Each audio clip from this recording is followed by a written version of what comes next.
कुछ देर रुक जाते, ज़ारा को तसल्ली हो जाती। बेचारी कितनी बेचैन है वो। ये बेचैनी उसने खुद चुनी नहीं ना। हम अपनी बेचैनियां खुद ही चुनते हैं बिलाल। कभी रिश्तों के नाम पर और कभी मोहब्बत, और फिर उसी मोहब्बत के दलदल में फंसते चले जाते हैं। लेकिन इसका ये मतलब तो नहीं है कि अपनों को उस दलदल में अकेला मरता हुआ छोड़ दिया जाए। मदद सिर्फ उनकी की जा सकती है लैला जो चाहते हैं कि उनकी मदद करें। ज़ारा तो उस दलदल में से निकलना ही नहीं चाहती। क्योंकि वो मेरी तरह बहादुर जो नहीं है, और वो ये नहीं जानती कि ये दलदल नहीं है, एक मकड़ी का जाल है जिसमें जितने पाँव फैलाती है उतने ही वो उसको जकड़ लेता है। तो तुम सिखा दो उसे।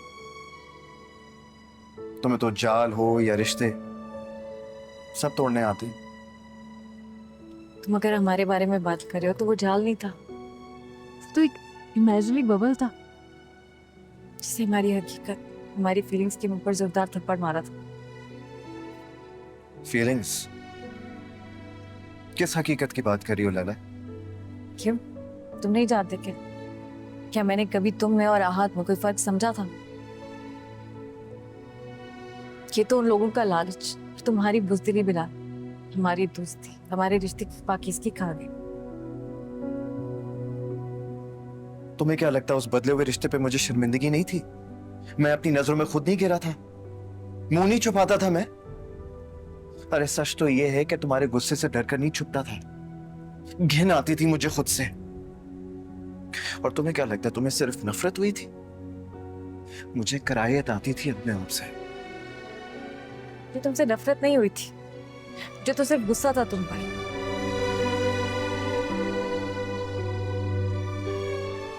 रियली? वाकई तुम्हें नफरत नहीं हुई थी मुझसे? उस वक्त गुस्सा था और तरस आता था तुम पर, क्योंकि तुम कमजोर होने का ड्रामा जो कर रही थी। मैं कमजोर ही था उस वक्त। नहीं मिला, तुम कमजोर नहीं थे।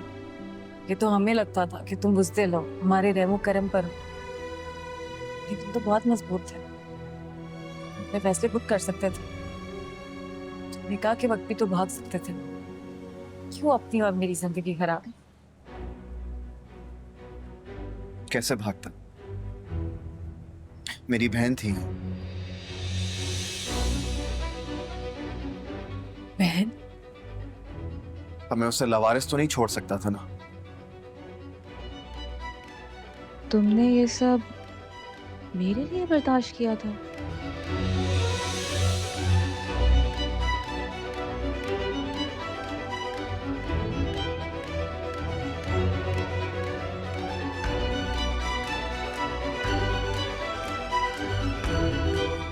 तुम्हें क्या पता ज़ारा,